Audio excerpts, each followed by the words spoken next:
Media మిత్రులందరూ నమస్కారం. రాష్ట్రంలో రైతాంగం తీవ్ర ఇబ్బందులు ఎదుర్కొంటుంది. ఒకవైపు ప్రకృతి వల్ల వచ్చిన సమస్య కొంత ఉంటే కరువు సమస్య, ప్రభుత్వ నిర్లక్ష్యం వల్ల, ప్రభుత్వ అనుభవ రాహిత్యం వల్ల, లేదా ప్రభుత్వ కక్షపూరిత వైఖరి వల్ల ఈ రాష్ట్రంలో రైతాంగం తీవ్రమైన సంక్షోభంలో పడింది. గత 10 సంవత్సరాలు కేసీఆర్ గారు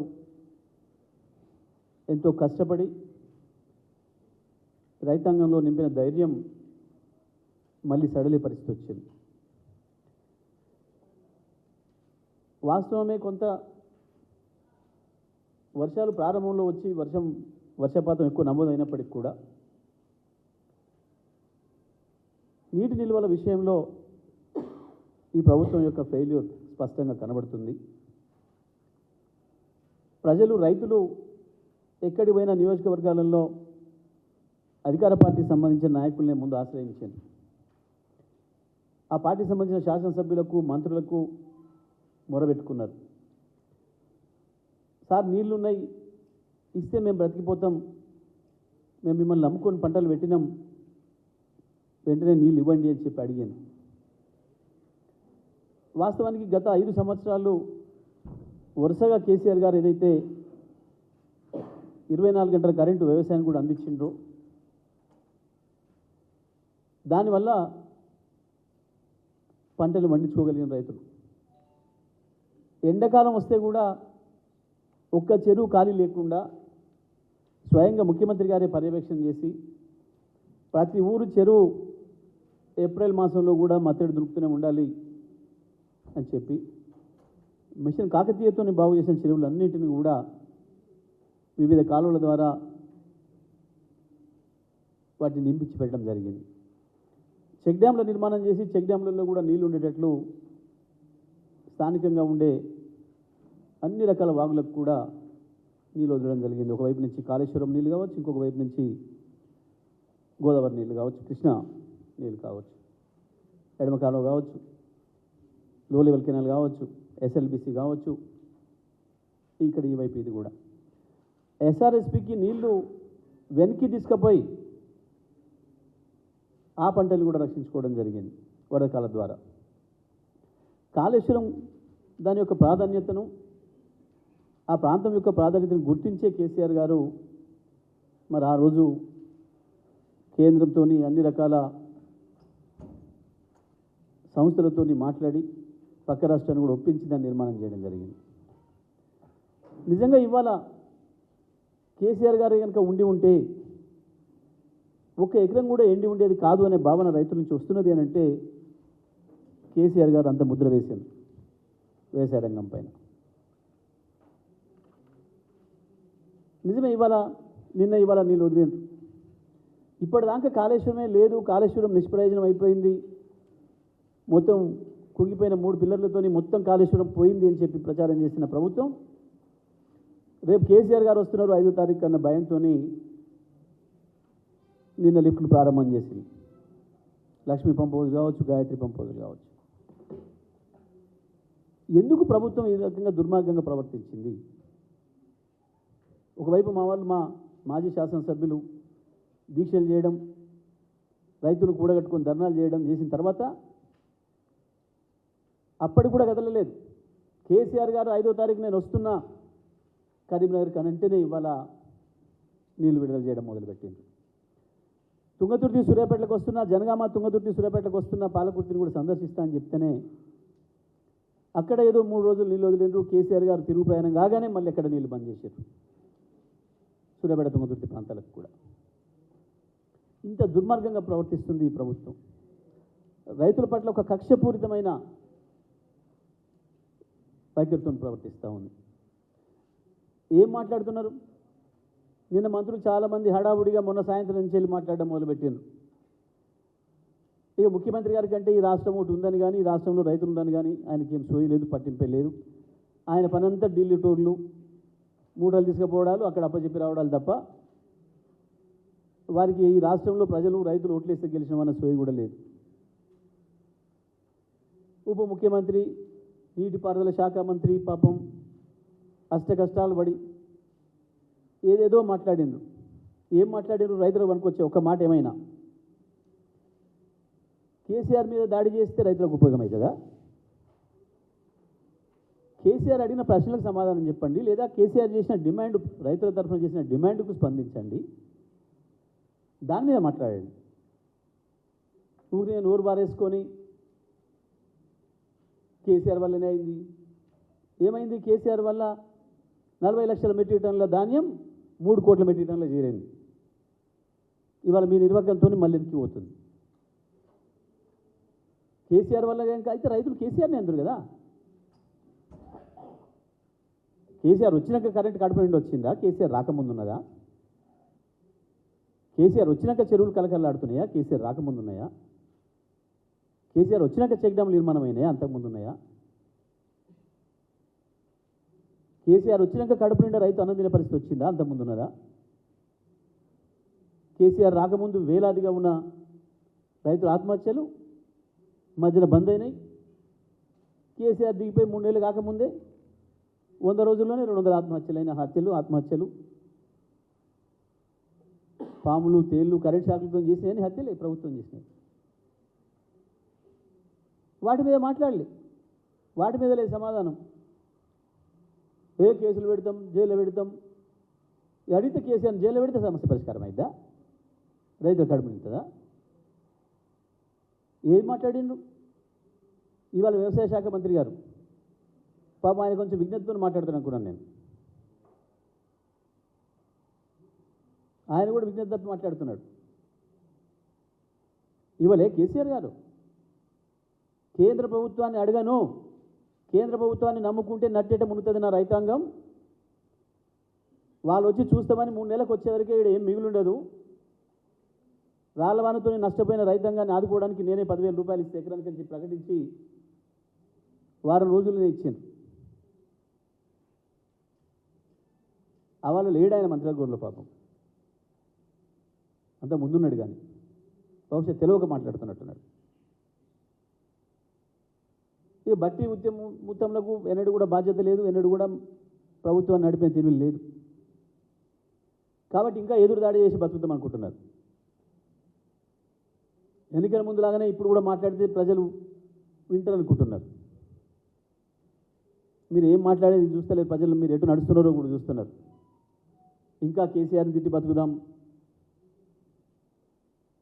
పత్రికల్లో పనికిమాల లీకేజీలు ఇచ్చి ఇంత పెద్ద ఫ్రంట్ పేజీలో రాయించుకొని బతుకుదాం అనుకుంటున్నారు. ఏందో కేసులు పెడదామని భయపెట్టించి బతుకుదాం అనుకుంటున్నారు. ఇది కాదు, ఇదేది మిమ్మల్ని ఆపలేదు, కేసీఆర్ను బీఆర్ఎస్ను భయపెట్టేయలేదు. తప్పకుండా ప్రజల తరఫున ఎంతటి త్యాగాలకైనా సిద్ధంగా ఉంది బీఆర్ఎస్ పార్టీ. తెలంగాణ కొరకు బయలుదేరినాడు కేసీఆర్, ఒక్కడిగా బయలుదేరినాడు. బతకనిస్తారో బతకనియరో తెలియని పరిస్థితులలో బయటకు వచ్చాడు. ఉన్న అధికారాన్ని వదిలేసి ఆ పార్టీ నుంచి వచ్చిన పదవుల్ని తీసి అవతల పడేసి ఒక్కడిగా బయటకు వచ్చింది. ఇంతకంటే ఎక్కువ చాలా వాగింది రాయాల వీళ్ళ బాసులు, వీళ్ళంతా ఇలా పిల్ల కుక్కలు. వీళ్ళ ఆంధ్ర బాసులు చాలా కుట్రలు చేసింది ఇంతకంటే, కానీ అవేవి ఏం చేయలేకపోయినాయి. కేసీఆర్ని ఆపలేకపోయినాయి. కేసీఆర్ సంకల్పం ముందర నిలవడలేదు. మగలు వచ్చింది పువ్వులు పోయిందని పువ్వుద్దని ఒకడు, ఎక్కడ పెట్టుకుంటావు తలకాయని ఒకడు, చాలా మాట్లాడింది. ఎమ్మెల్యేలు గుంజుకున్నాం ఇంకా అయిపోయిందని ఒకడు, చాలా కుట్రలు చేశారు. అన్నీ పోయినాయి. కేసీఆర్ ఏందో అవ్వాలటి కంటే వాళ్ళకి ఇంకెక్కువ అర్థమైంది తెలంగాణ ప్రజలకి. కేసీఆర్ పరిపాలన దక్షత ఏందో ప్రజలకు అర్థమైంది. ఈ దేశమే కాదు ప్రపంచమే ఆశ్చర్యపోయే పద్ధతుల్లో వ్యవసాయ రంగాన్ని కేసీఆర్ ఎట్లా నిలబెట్టినరో, మొత్తం భారతదేశంలో ఉండే రైతులందరికీ కూడా వ్యవసాయ రంగం మీద ఒక విశ్వాసం వచ్చే పద్ధతుల్లో తెలంగాణ వ్యవసాయాన్ని ఏ రకంగా అభివృద్ధి చేసినరో ఇవాళ అందరి కళ్ళ ముందు ఉంది. రైతులు యాద్ చేసుకుంటున్నారు, మేము ఎక్కడికి పోయినాం, ఏడుస్తున్నారు, బాధపడుతున్నారు. అయ్యో ఆయన ఉంటే మాకు ఈ బాధలు ఉండకపోవు అనే మాట చెప్తున్నారు. ఈ ప్రభుత్వం ఈ 100 రోజుల్లో 110 రోజుల్లో ఒక్కటంటే ఒక్క పనికొచ్చే పని, ప్రజలకు ఉపయోగమైన పని, వాళ్ళు ఇచ్చిన హామీలలో ఏదైనా ఒక్కటి మాట్లాడింది కానీ, దాని గురించి చెప్పింది కానీ, దానికి జీవో ఇచ్చింది కానీ, దాన్ని సమీక్ష చేసింది కానీ ఇంతవరకు లేదు. అది చేయడం చేతగాలిపోయింది. కనీసం ప్రకృతి నుంచి వచ్చేదాన్ని తట్టుకోవడం కొరకైనా సమీక్ష చేసిన పాపన వల్ల ఇంతవరకు ప్రభుత్వం. ఒకవైపు కరువు పరిస్థితులు వస్తున్నాయి, ఉన్న ప్రాజెక్టుల నీళ్ళని ఎట్లా వాడాలి, సాగునీళ్ళకి ఎట్లా వాడాలి, తాగునీళ్ళకి ఎట్లా వాడాలి, రేపటి భవిష్యత్తు ఏంది, ఒకవేళ వర్షాలు అనుకున్న సమయానికి రాకపోతే నెల 2 నెలలు ఆలస్యం అయితే కూడా ఏం చేయాలి అనే దానికి ఈ ప్రభుత్వానికి ప్రణాళిక లేదు, ఆలోచన లేదు, సోయి లేదు. డబ్బులు ఎట్లా వసూలు చేయాలి, మా కడుపు ఎట్లా నింపుకోవాలి, పైన వాళ్ళకి ఎట్లా కట్టి రావాలి, ఇది తప్ప ఇంకో సోయి లేదు ఇప్పటివరకు ఒక మంత్రికి కానీ ముఖ్యమంత్రికి కానీ. కేసీఆర్ గారు చాలా స్పష్టంగా ప్రజలు ఏం చెప్పారో, రైతులు ఏం చెప్పారో విని ఆ రైతుల కోరికలను, రైతుల బాధల్ని ప్రభుత్వానికి నివేదించే ప్రయత్నం చేసింది. రైతులు వచ్చి స్పష్టంగా మీకు చెప్పుకుంటే మీకు సోయి లేదు, రైతుల మొర వినే తీరిక మీకు లేదు, చలనం లేదు మీకు. ప్రతిపక్షంగా మమ్మల్ని అడుగుతున్నారు ఇవాళ ప్రజలు, రైతులు మాకు చెప్పనుకుంటున్నారు రమ్మని చెప్పి. మా శాసనసభ్యులు, మా మాజీ శాసనసభ్యులు, మా శాసనమండలి సభ్యులు అందరికీ ఫోన్లు చేసినారు ప్రతి నియోజకవర్గం నుంచి. స్వయంగా నాకు నల్గొండ జిల్లాలో 12 నియోజకవర్గాల నుంచి ఫోన్లు చేసి రైతులు రావాలి సార్, వచ్చి చూసిపోవాలి, మీరు కేసీఆర్ గారికి చెప్పాలి అని చెప్పి మమ్మల్ని అడిగారు. గత 15 రోజులుగా బీఆర్ఎస్ పార్టీ పొలాల్లో తిరుగుతుంది, రైతుల దగ్గరే తిరుగుతూ ఉంది. మీకు చెప్పే ప్రయత్నం చేసినాం. చివరికి కేసీఆర్ గారే స్వయంగా వచ్చి రైతుల గోడు విని ఈ ప్రభుత్వానికి నివేదించాలి అని చెప్పి, ఈ ప్రభుత్వం యొక్క మెడలు వంచాలి, కళ్ళు తెరిపించాలి అని చెప్పి ఒక ప్రయత్నంతో వాళ్ళ రాష్ట్రమంతటి కూడా కలెక్టరేట్లలో వాళ్ళకి విజ్ఞాపన పత్రాలు ఇవ్వండి అని చెప్పి ఇక్కడ కూడా రాష్ట్ర ప్రభుత్వానికి ముఖ్యమంత్రి కూడా సిఎస్ గారి ద్వారా లేఖ పంపించడం, ఇచ్చొచ్చినాం. అందరం కూడా మేము వెళ్ళి వెంటనే ప్రభుత్వం స్పందించాలి. వాస్తవానికి రైతాంగం ఇవాళ మళ్ళీ అప్పులపాలయ్యే పరిస్థితి వచ్చిండ్రు. ప్రైవేటు వడ్డీ వ్యాపారులు దోపిడీకి గురయ్యే పరిస్థితి వచ్చింది. ప్రభుత్వం చెప్పిన ప్రకారం రైతు భరోసాకు 15,000 ఇవ్వకపోగా మొదలిస్తానన్న 10,000 కూడా ఇవ్వకుండా రైతాంగాన్ని ఇబ్బంది పెట్టింది. రైతు తప్పనిసరి పరిస్థితులలో రైతు బంధు రాలేదు, కనీసం బ్యాంక్ వెళ్ళి లోన్ తెచ్చుకుందామని పోతే బ్యాంకులలో లోన్ ఇచ్చుడు కాదు కదా, తిరిగి వాళ్ళే నోటీసులు ఇచ్చడం మొదలుపెట్టిండ్రు. కొంతమంది రైతుల అకౌంట్లలో ఇతరత్ర పైసలు ఉంటే వారికి సంబంధించిన ఇంకో వేరే అకౌంట్ ఉంటే కూడా ఆ డబ్బులు కూడా డ్రా చేసుకోవడం మొదలుపెట్టినాయి బ్యాంకులు. తప్పని పరిస్థితులలో, దిక్కులేని పరిస్థితులలో రైతు మళ్ళీ వడ్డీ వ్యాపారుల దగ్గరికి వెళ్ళి 2 రూపాయలు, 3 రూపాయలు, 4 రూపాయల వడ్డీలకు తీసుకోవాల్సిన దుస్థితి వచ్చింది. మళ్ళీ 14కు ముందు పరిస్థితి పునరావృతమైంది. 100 రోజుల్లోనే ఇంత దారుణమైన మార్పు రావడం అనేది నిజంగా కూడా కేసీఆర్ గారు ఊహించలేదు. ఆ బాధతోనే ఇవాళ నిన్న 200 మంది పైగా రైతులు చచ్చిపోయారు. ధైర్యం ఇవ్వాలి. మళ్ళీ తెలంగాణ ఉద్యమ సందర్భంలో ఎట్లయితే ధైర్యం ఇచ్చిండో, ఆ రోజు ఆకుల్లాగా రాలిపోతుంటే ప్రజలు, ఎక్కడికక్కడ బస్టాండ్లలో ఆకలి చావులు, ఆత్మహత్యలు, నేతనల్లా పరువు హత్యలు, వాటిని ఆపడానికి జోలు పెట్టుకొని ఎట్లయితే తిరిగిండో ఆ రోజు పోచంపల్లి, సిరిసిల్లలో రైతాంగానికి ఊరటనివ్వడానికి ఎట్లా పల్లె విధులు చేసిండ్రో, బతికి ఉండండి ధైర్యంతో, పంటి బిగున ప్రాణం కాపాడుకోండి, తప్పకుండా మన తెలంగాణ వస్తుంది, మనకు మంచి రోజులు వస్తాయి అని ఏదైతే చెప్పిండో, ఆ రకంగా ఎట్లయితే భరోసా ఇచ్చిండ్రో, మళ్ళీ ఇవాళ అదే పద్ధతుల్లో బయలుదేరి రైతాంగానికి ఒక ధైర్యం ఇచ్చి రావడానికి ప్రయత్నం చేసిండ్రు. ఆ విషయాన్ని ప్రభుత్వానికి కూడా డిమాండ్ చేస్తూ, ప్రభుత్వానికి నివేదిస్తూ, ప్రభుత్వాన్ని మేము డిమాండ్ చేస్తూ ఉన్నాం. వెంటనే 2 లక్షల రుణమాఫీ ఏదైతే ఉందో, మీరు ఇచ్చిన హామీ ఇచ్చిన విధంగా ఇవాళ రైతులు ఏదైతే అప్పులపాలు అయి ఉన్నారో వాళ్ళని ఆదుకోవడం కొరకు ఆ 2 లక్షల రుణమాఫీకి వెంటనే ప్రభుత్వం ప్రయత్నం మొదలు పెట్టాలి, వెంటనే రుణమాఫీ ప్రకటించాలి, చెయ్యాలి అని చెప్పి మేము డిమాండ్ చేస్తున్నాం. ఎన్నికల కమిషన్ ఎన్నికల కోడ్ ఉంది అని చెప్పి అడ్డం పెట్టుకొని తప్పించుకోవడానికి లేదు. ఎన్నికల కమిషన్ రాయండి, ప్రధాన ప్రతిపక్షంగా మేము కూడా ఒప్పుకోవడానికి సిద్ధంగా ఉన్నాం. రైతులకు లాభం జరిగే పని కాబట్టి దానికి మేము కూడా సిద్ధంగా ఉన్నాం. మా నుంచి ఎటువంటి అభ్యంతరాలు ఉండవు. మీరు ఆ రోజు రైతు బంధు ఇవ్వడాన్ని వ్యతిరేకిస్తూ ఆపినా మేము అటువంటి ప్రయత్నం చేయం.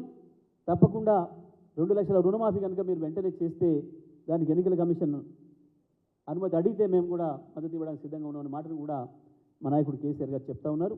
మరి తప్పకుండా వెంటనే అది చేయాలి. అదేవిధంగా రైతు బంధు అందరి రైతులకు కూడా ఇవ్వాలి వెంటనే. మేము ఎప్పుడైనా సరే సీజన్ ప్రారంభమయ్యే నాటికే మొత్తం 95% మందికి ఇచ్చినాం. ఏదైనా పెద్ద రైతులు ఉంటే 2 రోజులు ఆలస్యంగా ఇచ్చినామేమో తప్ప చిన్న రైతులకు 10 ఎకరాల లోపున్న రైతులందరికీ కూడా సీజన్ ప్రారంభమయ్యే నాటికే ఇచ్చినాం. మొత్తం 11 సార్లు కూడా ఎప్పుడు కూడా రైతాంగానికి ఇబ్బంది కలగకుండానే చూసుకున్నాం. మరి అదే పద్ధతిలో వెంటనే మీరు అన్న రైతు భరోసా ప్రకారం 15,000 కూడా చేసి వెంటనే మిగతా అందరు రైతులకు కూడా ఇవ్వాలని చెప్పి మేము డిమాండ్ చేస్తూ ఉన్నాం. అదేవిధంగా బోనస్ ఏదైతే చెప్పినరో మీరు ఇవన్నిటి కూడా 9వ తారీఖున మీరు చెప్పింది మీ అంతలో మీరే డేట్ ఆ రోజు చెప్పాను. 9వ తారీఖు నాడు ఇస్తామన్న మాట చెప్పాను. 9వ తారీఖు పోయి డిసెంబర్ 9వ తారీఖు పోయి 100 రోజులు అయింది. ఇప్పుడు 100 రోజులు దాటింది. పైగా ఇవాళ రైతులకు ప్రత్యేకమైన అవసరం ఏర్పడుతుంది. మీరు చేసిన తప్పు వల్లనే రైతులు అప్రపాలైన ప్రైవేట్ వడ్డీల పాలవుతున్నారు. కాబట్టి వెంటనే దాన్ని కూడా అమలు చేయాలని చెప్పి డిమాండ్ చేస్తున్నాం. అదేవిధంగా బోనస్ కూడా మీరు వెంటనే ఇస్తామని చెప్పినారు. వాస్తవానికి మీరు వచ్చిన తర్వాత వర్షాకాలం పంట వచ్చింది, దానికి ఇవ్వలేదు. కనీసం యాసంగికి ఇస్తారేమో అని చెప్పి రైతులు ఎదురు చూసినారు. రైతులు దెబ్బతింటున్నారు. కాబట్టి వెంటనే ఈ రోజు నుంచి కొనే ధాన్యం ఏదైతే ఉందో తప్పకుండా ప్రతి క్వింటాల్కి 500 రూపాయలు బోనస్ మీరు మాట ఇచ్చింది ఏదైతే ఉందో అది కూడా వెంటనే ఇవ్వాలని చెప్పి డిమాండ్ చేస్తూ ఉన్నాం. వీటి తోడు ఏదైతే మీరు నీళ్ళు ఇస్తామని చెప్పి ముందు నీళ్ళు ఇచ్చినరో, మిమ్మల్ని నమ్మి పొలాలు చేసుకున్నారో, వ్యవసాయం చేసుకున్నారో రైతులు పంట పెట్టుబడి పెట్టి ఎకరానికి 25 నుంచి 35 వేల వరకు ఏదైతే ఖర్చు పెట్టినరో మొత్తం రైతాంగం, దాన్ని వెంటనే లెక్కలు చేసి ఎన్ని లక్షల ఎకరాల్లో పోయిందో మొత్తం ఆ రైతాంగానికి అంతటి కూడా ప్రభుత్వం 25,000 రూపాయల ఆర్థిక సహాయం అందించాలి. వెంటనే మీ పెట్టుబడి సహాయం అందించాలి. మీ ప్రభుత్వం చెప్పడం వల్లనే, మీ ప్రభుత్వం నీళ్ళు ఇవ్వడం వల్లనే మేము దున్ని నాటు పెట్టుకున్నాం. మేము మొత్తం పెట్టాల్సిన ఖర్చు అంతా పెట్టినాం. తీర పంట పొట్టకొచ్చిన సమయానికి మీరు నీళ్ళు ఇవ్వలేదు. దానివల్లనే మేము దెబ్బతిన్నామనే మాట ఏ రైతును అడిగినా చెప్తున్నాడు ఇవాళ. కాబట్టి తప్పకుండా వెంటనే ప్రభుత్వమే బాధ్యత తీసుకోవాలి. ఇది వచ్చిన కరువు కాదు, ప్రభుత్వమే తెచ్చిన కరువు. కాంగ్రెస్ పార్టీ అసమర్థత ప్రభుత్వం వల్లనే వచ్చిన కరువు అనే మాట రైతాంగం స్పష్టంగా చెప్తున్నారు. మీ నిర్వహణ లోపం వల్లనే దెబ్బతిన్నామనే మాట చెప్తున్నారు. వెంటనే ఎకరానికి 25,000 రూపాయల చొప్పున రైతాంగానికి ఆ పెట్టుబడి సాయం కూడా అందించాలి. వెంటనే నష్టం కింద, పంట నష్టం కింద ఇవ్వాలని చెప్పి నేను డిమాండ్ చేస్తూ ఉన్నాం బీఆర్ఎస్ పార్టీగా. ఇదే సందర్భంలో కరెంటు విషయంలో కూడా ఇప్పటికీ అబద్ధాలే మాట్లాడుతున్నారు. మంత్రులందరూ కూడా బుకాయించే ప్రయత్నం చేస్తున్నారు. ఒకటే మాట మేము అడుగుతున్నాం, మీరు రాష్ట్ర వ్యాప్తంగా మీ మీడియా మిత్రులకు ఉన్న నెట్వర్క్ కూడా ఉంది, ప్రతి మండలంలో ఉంది. ఎక్కడికి వెళ్ళినా మీరు కరెంట్ మోటార్లు రిపేర్ చేసే సెంటర్లకు వెళ్తే, అవి రిపేర్ చేసుకునే వ్యక్తుల దగ్గరికి వెళ్తే ఎక్కడ చూసినా 10, 20, 30 మోటార్లు అక్కడ కాలిన మోటార్లు పడి ఉంటున్నాయి. గత 7-8 సంవత్సరాలు ఒక్క మోటార్ కూడా వాళ్ళ ఇంటి ముందట లేదు. వాళ్ళు ఎవరు కూడా మాకు గిరాకీ లేదనే మాట మాట్లాడింది. ఇవాళ ఒక మోటార్ కాలిపోతే రైతుకు అది చేయించుకొని రావడానికి వారం 10 రోజులు పడుతుంది. సీరియల్లో పెట్టుకోవాల్సిన పరిస్థితి వచ్చింది. మోటార్లు కాలిపోయిన మోటార్లు సీరియల్లో పెట్టుకొని నెంబర్ తీసుకోవాల్సిన పరిస్థితి వచ్చింది వాళ్ళ రైతాంగానికి. మళ్ళీ ఇది మీ లోపమా? ఎవరి లోపం? స్పష్టంగా ప్రభుత్వ లోపమే. ఇదేం నేచురల్ కలామిటీ కాదు, అదేం కరువు కాదు. మోటార్లు కాలిపోవడం అంటే మీ నిర్వహణ లోపమే, అందులో సందేహమే లేదు. మీరు నాణ్యమైన కరెంట్ ఇవ్వకపోవడం వల్లనే వచ్చిన సమస్య. కరెంటు పోతలేదని మాట్లాడుతున్నారు. మీ మీటింగ్లలోనే పోయింది. నిన్న మీ ముఖ్యమంత్రి గారు ఎవరింటికో దావతు పోతే ఆన్నే కరెంటు పోయింది, స్పష్టంగా తెలుసు. కేంద్ర మంత్రి వచ్చిన మీటింగ్లో స్వయంగా కరెంటు పోయింది. మేము అనేక సమావేశాల్లో మాట్లాడుతున్న సందర్భంలో కరెంట్ ఒకసారి కాదు 10 సార్లు వస్తుంది. ఇది అందరికీ కూడా తెలుసు. మీరు ఇంకా బుకాయించే ప్రయత్నం చేయొద్దు. దాన్ని ఏదో సరి చేసుకునే ప్రయత్నం చేయండి. గతంలో కేసీఆర్ ఇచ్చి చూపించండి. మీకు ఒక రోజు కాదు, 2 రోజులు కాదు. మీలాగేదో డ్రామాల కొరకు పెట్టలే. 5 సంవత్సరాలు వరుసగా 24 గంటలు అన్ని రంగాల విద్యుత్ వినియోగదారులకు నాణ్యమైన కరెంటు ఇచ్చినాం. ఒక బల్బు ఎగిరిపోయింది, బల్బు మాడిపోయిందన్న కంప్లైంట్ రాలే. ఒక ఇంట్లో టీవీ కాలిపోయిందన్న కంప్లైంట్ రాలే. ఒక ఇంట్లో ఫ్రీజరో ఇంకోటో కాలిపోయిందన్న కంప్లైంట్ రాలే, ఒక మోటార్ పోయిందన్న కంప్లైంట్ రాలే. మాకు వచ్చిన కంప్లైంట్స్ ఎలా మోటార్లు కాలిపోక మాకు గిరాకీ పోయిందని చెప్పి మోటార్ రిపేర్ వాళ్ళు, జనరేటర్లు ఇన్వర్టర్లు అమ్ముకునే వాళ్ళు మాకు గిరాకీ పోయిందని చెప్పిన కంప్లైంట్ తప్ప మాకు ఇంకెవరి నుంచి వినియోగదారు నుంచి అనేది కూడా రాలే గత ప్రభుత్వాలు. మీడియా మిత్రులు మీ అందరికీ కూడా తెలుసు, మీ ఇళ్ళలో కూడా ఏముండనో మీ అందరికీ కూడా తెలుసు, ఇవాళ ఏం జరుగుతుందో కూడా అందరికీ కూడా తెలుసు. అయినా మేము బుకాయిస్తాం, దబాయిస్తాం, ఎదురుదాడి చేస్తాం, తప్పించుకుంటామంటే కుదరదు.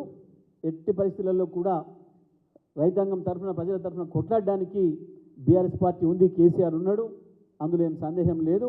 ఎట్టి పరిస్థితుల్లో కరెంటు కూడా 24 గంటలు నాణ్యమైన విద్యుత్తును అందించాలి తప్పకుండా. మంచినీళ్ళ సమస్య కూడా కేవలం వీళ్ళ నిర్లక్ష్యం వల్ల, వీళ్ళ అవగాహన లోపం వల్లనే వస్తూ ఉంది. మంచినీళ్ళ సమస్య కూడా తలెత్తింది అప్పుడే.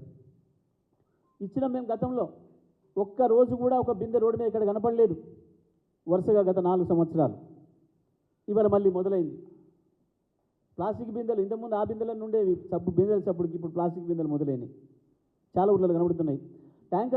ట్యాంకర్లతో నీళ్ళు కొనుక్కునే దుస్థితి వచ్చింది. సరే, అక్కడ గ్రామాలలో కేసీఆర్ గారు గ్రామానికి ఇచ్చిన ట్రాక్టర్లు ఏదైతే ఉన్నాయో ఆ ట్రాక్టర్లు కొంత ఉపయోగపడుతున్నాయి, ట్యాంకర్లు ఉపయోగపడుతున్నాయి. అక్కడ హైదరాబాద్లో దారుణంగా ఉంది. హైదరాబాద్లో మంచినీళ్ళు అవసరం ఉన్న వాళ్ళు ఇవాళ బుక్ చేసుకుంటే వారం రోజులు కూడా ట్యాంకర్ రావడం లేదు. తప్పని పరిస్థితులలో ప్రైవేట్ ట్యాంకర్కు ఫోన్ చేస్తే ప్రైవేట్ ట్యాంకర్ బుక్ చేసుకుంటే 2000 రూపాయలు ట్యాంకర్ చెల్లించాల్సిన పరిస్థితి వచ్చింది హైదరాబాద్లో. మొత్తం హైదరాబాద్ జిహెచ్ఎంసీ కావచ్చు, చుట్టుపక్కల మున్సిపాలిటీలలో కావచ్చు. ఇవన్నీ కూడా 2014 పరిస్థితిని మళ్ళీ అద్దం పడుతున్నాయి. 2014 ముందు పూర్వస్థితి ఏదైతుందో మళ్ళీ అదే స్థితి ఇవాళ దాపురించింది.